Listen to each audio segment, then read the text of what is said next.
How was this month, Estela? I'm hoping for good news. To be honest, I'd like to hear from you before I ask you like this. Well, I don't care either way at this point as long as you give me good news. Good morning, Phoebe. What are you talking about? What do you mean by good news? Stop fooling me around. I was asking if you're pregnant or not. As I told you before, I understand that you're looking forward to it. But me and Jared will decide on the matter together. So, for now, could you please watch over us? That's why I'm watching over you like this. I'm not your enemy. What's wrong with me watching over you every month and waiting for you to give me the good news? Because I want to know as soon as possible. It's my first grandchild. I'm going to be a grandmother, remember? Of course, I can't wait to hear that you're pregnant. I understand your feelings, but we have our own ideas and our own pace, and I don't want you to put pressure on me and Jared. I'm not trying to be mean, Estela. I'm just looking forward to it. I'd prefer a boy if possible, but I'm okay with a girl at first. They said that it's better to have a girl first. Anyway, I'll babysit your child, so don't worry about that. Phoebe, I think you're expecting that too soon. We won't know the sex until I get pregnant. Besides, whether or not we'll have 2 kids, we haven't decided about that yet. You're still 25. You can easily have 2 kids, can't you? Do it while you're still young. With Jared's salary, you should have no financial problems. So what are you waiting for? You have nothing to worry about. It's going to be the first child for both of us. That's why I want to talk it over with my husband and make a careful decision. You're a bit too optimistic, aren't you? You've been married for a year now, so I think it's time to get pregnant with your first child. Excuse me for cutting this conversation, but I need to go out right now, so let me stop here for now. Oh, I see. I still have a lot more to say to you. Anyway, let's have a proper discussion later then. With Jared's participation, of course. We'll have a long talk then, and you won't be able to escape.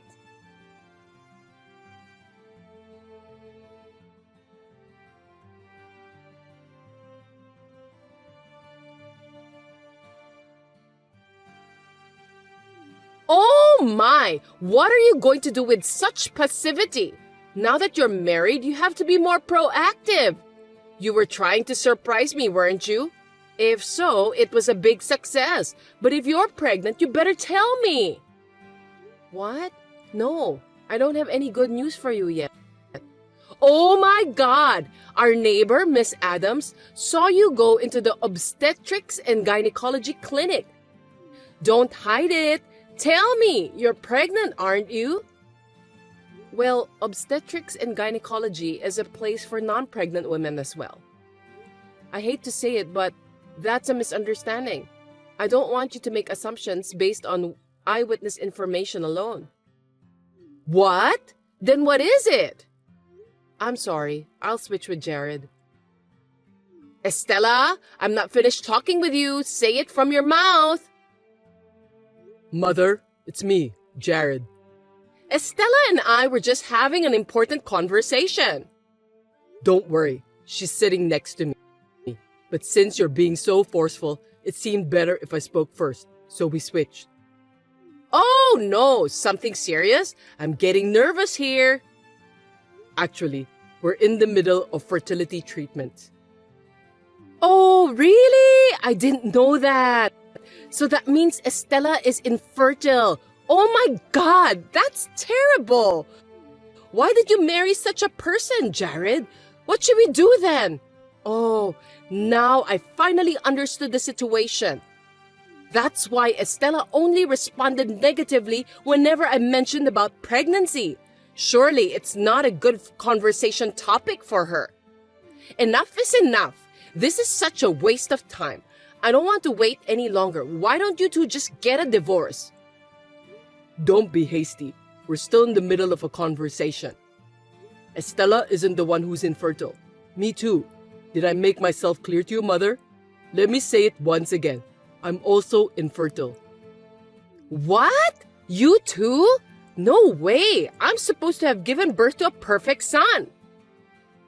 Me and Estella wanted to know before we got married, so we both got tested just to be sure. And the results showed that we both had a little bit of a problem. Well, we were told that fertility treatments would help, so we're working on it. I didn't know anything about that. Since when? When will you two get better? I don't want you to worry. If I told you, you'd be all over me, wouldn't you, Mom? I decided to give it a go for 2 years, and if I don't see any results, I'll let you know. But Estella was asking me for advice on various things. She confided in me that she was having a hard time emotionally because you kept asking her about the pregnancy. I realized that not talking to you as early as possible was counterproductive. I was going to go over there tomorrow after work and explain everything to you. But as you can see, you're putting pressure on my wife again, so...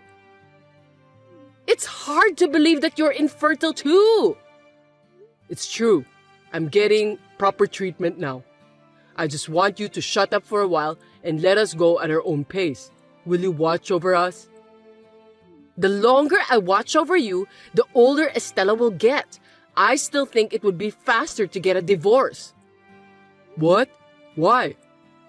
It's a matter of probability. It can't be helped that you're infertile.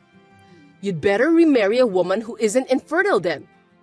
Even if you're going to continue fertility treatment, I think it would be better to get married to a fertile woman. I think the chance of that woman to get pregnant will be much better than Estella. Leave it to me. I can introduce you to a young girl. I just need to have that girl take a fertility test first. Mom. Jared, you should do that. Don't let your feelings take over your rational mind. You need to think about the future. Are you serious? Do you even know what you're saying? Of course I do. I'm serious. My grandchildren is the top priority. I want to hold my grandchild in my arms as soon as possible. Do you understand me? I understand. Well, that's good. That's my son. You're so smart. Then, I'll proceed with the blind date right away. You go ahead with the divorce with Estella as soon as possible. Divorce is out of the question. My wife is not a child-producing machine. I'm not leaving my wife for a woman I don't even know just for your sake. That's impossible. What's wrong with you, Jared? You shouldn't speak like that to your mother. Are you really my mom who gave birth to me? Jared, what's the matter? Don't you ever think about how you would feel if someone said the same thing to you? Huh? But I wasn't infertile. That's not what I'm saying. The feeling of wanting to conceive a child of someone you love, you understand that, don't you? Estella wants to, but she can't yet. That's enough. I'm not going home anymore. What? Jared? When we have a baby, I'll never let you see him or her in person. Why are you so angry? You don't have to go that far. I'm blocking you and Estella's doing the same thing, so there's no point in contacting us. Hey, Jared, wait!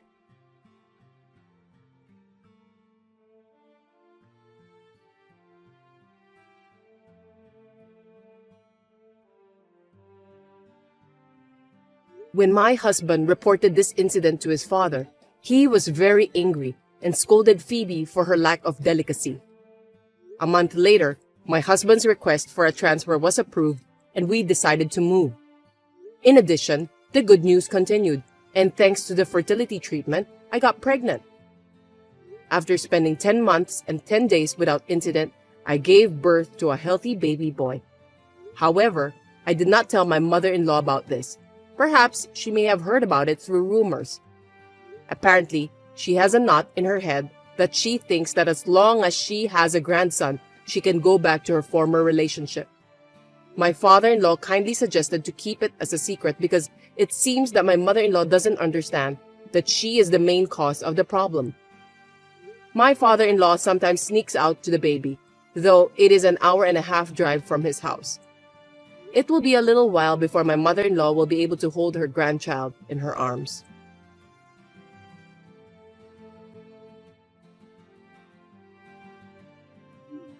Kelly, where are you? Are you playing on the computer in your room again? You must be in a good mood, playing all day long. You're a housewife. Don't skip house chores. Your dear husband is working hard outside. Oh, Lavender, I'm not playing games. I'm not at home today. What? Don't tell me you used the spare key to get in again. It's terrible to enter an unattended house without permission. Eddie should have taken that key away from you. How did you get in? It's easy. I just made another key. When did you do that? Even so, I don't think you're allowed to do that. That's not a big problem. It doesn't matter.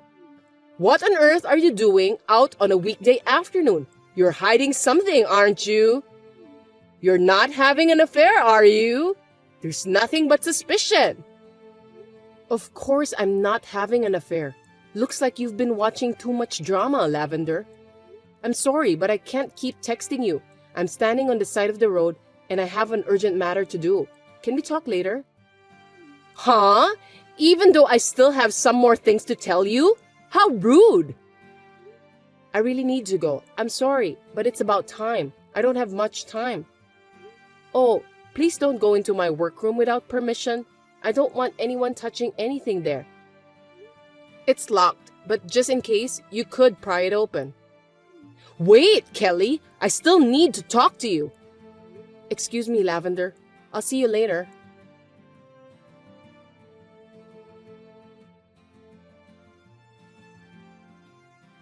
Kelly, are you there? I have an important thing to tell you. Good evening, Lavender. What is it this time? You're so impatient, aren't you? I'll get straight to the point. From today on, you're going to live with me. No excuses. You have no choice. What? Why so sudden? You can't just decide something like that on your own. You can't hide it from me. I know.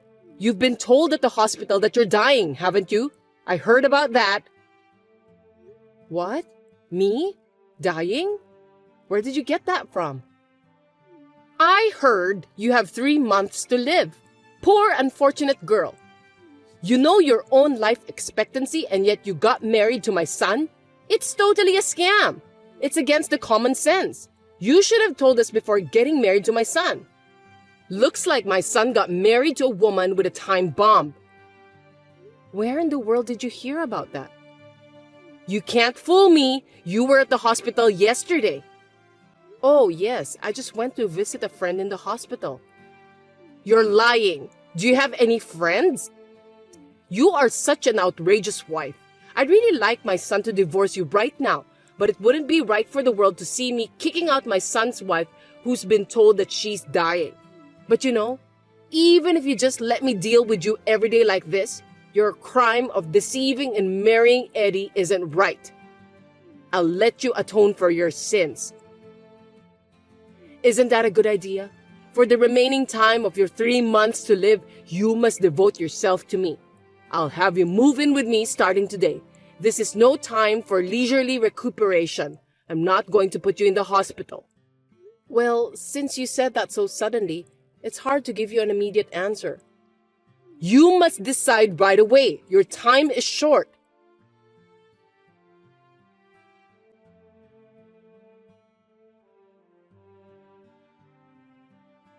Eddie, are you still at work?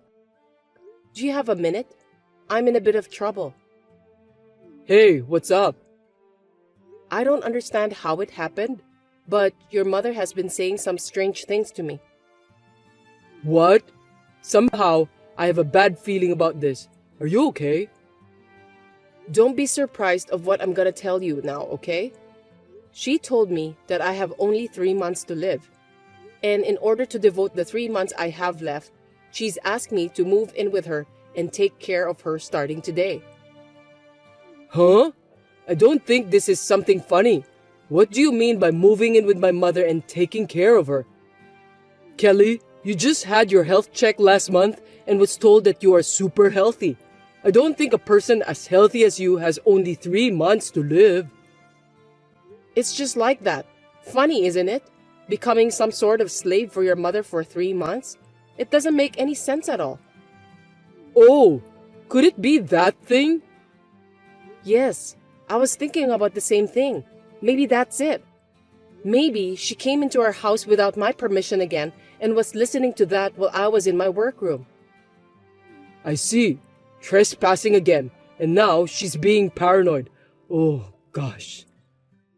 So, what should we do? Do we have to execute that plan? I think it's the right time to execute that plan since we're well prepared. Well then, looks like the mission has started. Roger, see you later then.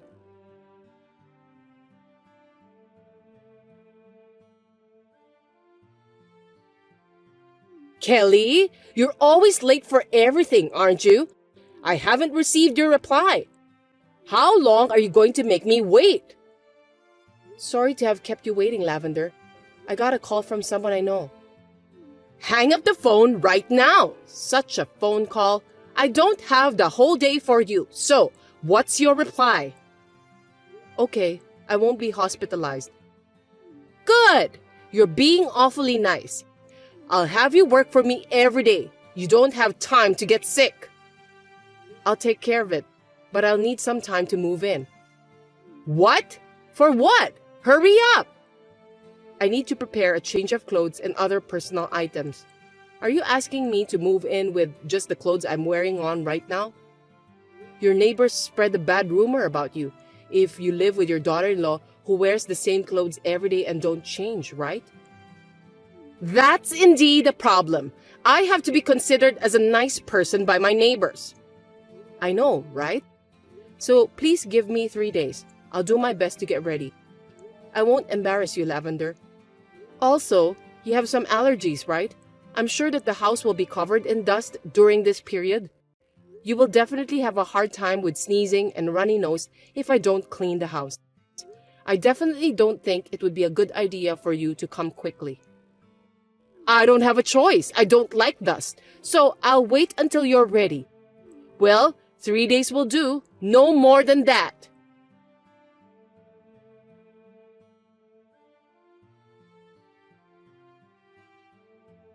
Kelly, today's the 3rd day. I'm sure you're ready to go. You should be the one who need to let me know about this before I send you this message.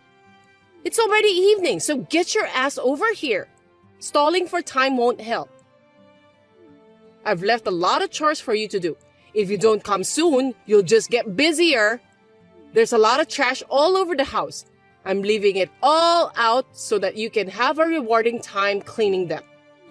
I need you to clean the bathroom, and I need you to wipe the windows and then clean the front door. Cleaning front door and the bathroom are the basic chores. And for starters, I need you to make dinner for tonight. I'm starving, so please make it really quick. Before that, I need you to wash the dishes for the next 3 days, so you'll have less time than you think. Oh, and you'll need to buy some groceries too. I want you to make me a steak dinner tonight with the finest beef to celebrate the start of our new life together.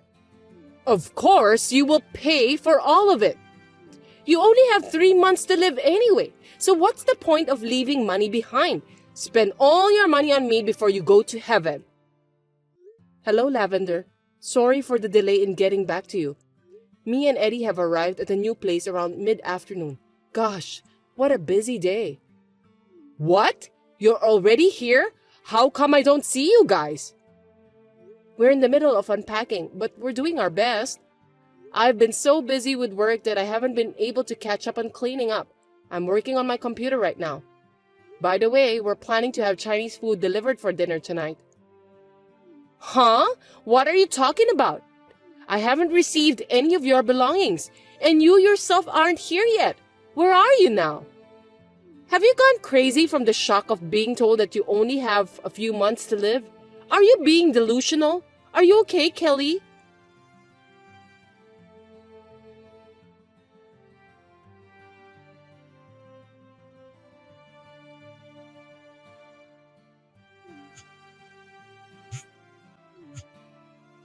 Kelly!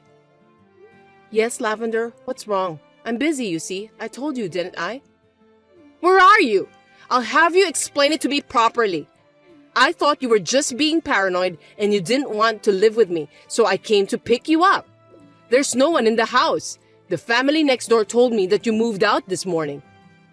I told you, didn't I? I'm not being paranoid. My brain is still working well. Anyway, me and Eddie finished the move by mid-afternoon. What are you talking about? You think you can just run away like that after what you did? You agreed to move in with me. You said you would live with me, not to be hospitalized. I listened carefully to what you've told me. You know that. Are you being paranoid, Lavender? I told you that I won't be hospitalized, but I don't remember agreeing to live together with you. I never agreed to move in with you. In the first place, I wasn't told by the doctor that I was dying. I'm in perfect health. Huh? No way! That can't be true. I heard that with my own ears. It's useless for you to hide the fact about that. Lavender, you came to my house without permission again and listened to me from the front door of my workroom. That's when you heard someone talking about me having just 3 months to live, right? I can't think of anything else. That's right. You can't get away with it because I heard it correctly. I definitely heard him say that you only have 3 months to live. It sounded like you were talking by using online meeting apps or something. That must have been the doctor or nurse talking to you. Lavender, that's a scenario. You misunderstood because you eavesdropped halfway through the conversation. Huh? Scenario? What do you mean? It involves work, so I can't go into the details even for your sake. You know that Eddie is a scenario writer, right? And that he rents an apartment for work? Yes, of course. Eddie works hard every day, unlike you. He's sensitive, you know. He says it's hard for him to concentrate when he works from home. He's been working that way since he was single and when he was still living at the family home. Yes, and that hasn't changed even now that he's married and living with me. In contrast, I used the other room as my workroom. I don't know how much you understand that. You came without an appointment to interrupt my work, either on purpose or by accident, aiming for the time when I'm alone during the day. Huh? Does that matter still bother you? You're living like a parasite and just pretending to be a housewife. I don't think that you're working. It seems like you don't know anything. It's true, isn't it? You're just staying in your room playing video games or something anyway, aren't you? If you've seen your son, who went on to become a scenario writer from home, you know that you can make enough money from home, don't you? When it comes to my case, who is his wife, you instantly don't understand the matter. Is that intentional? Don't you realize that what you are saying is full of contradictions? What? That's rude. Who do you think you are that you're allowed to talk like that to me? I don't think I can get you to listen to me. So Eddie said that he would explain to you. You guys can talk to each other now. Wait! Kelly!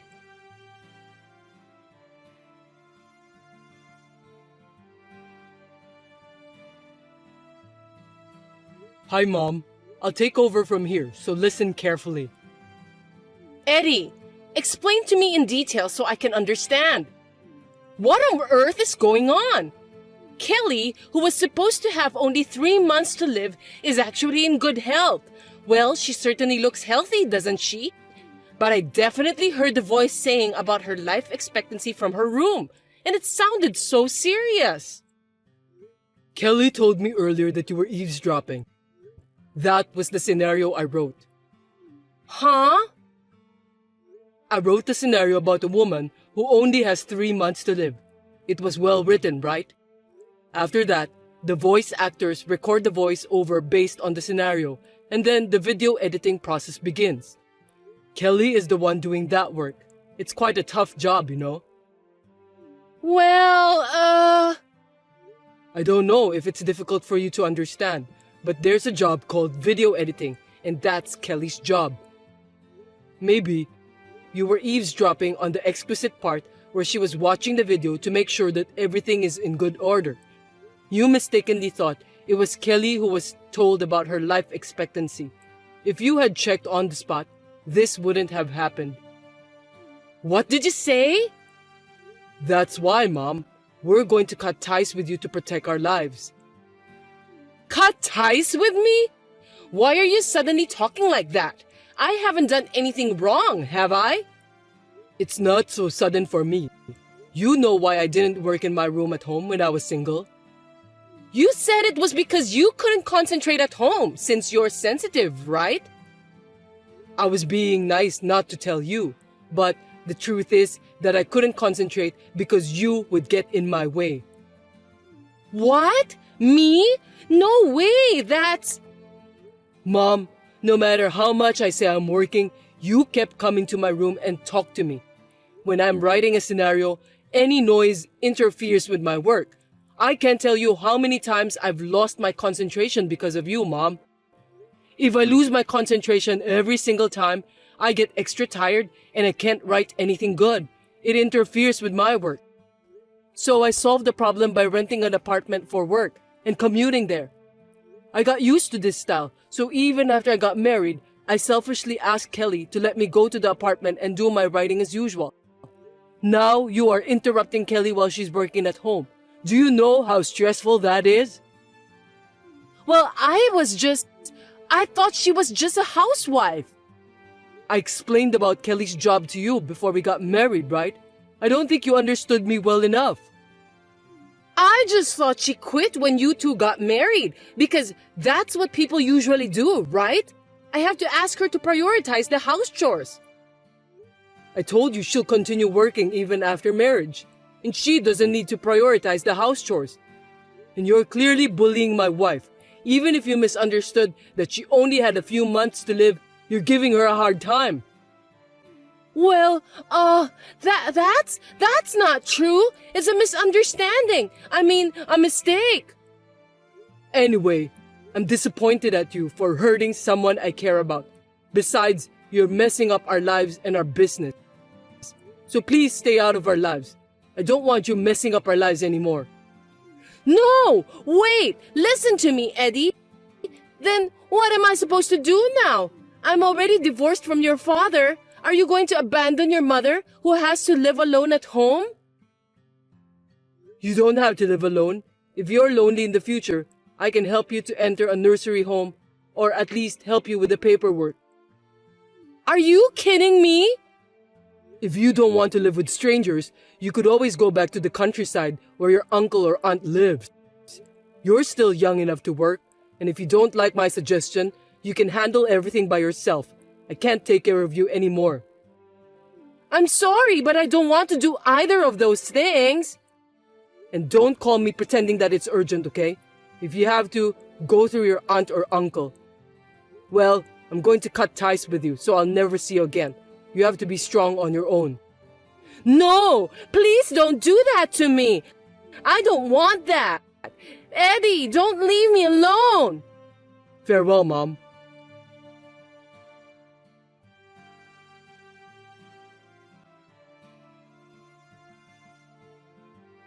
At first, we were just going to move into a slightly larger apartment that we liked. But after Eddie found out that his mother started to bully me after she misunderstood that I was dying, his anger finally exploded. He decided that we should move to a new house that he had rented in advance, and then he declared about cutting ties with his mother. With a deep sigh of relief, he muttered that it was the right decision to move to a distant place. My mother-in-law, who was left behind, spent some time trying to get in touch with Eddie and crying for help to all her relatives.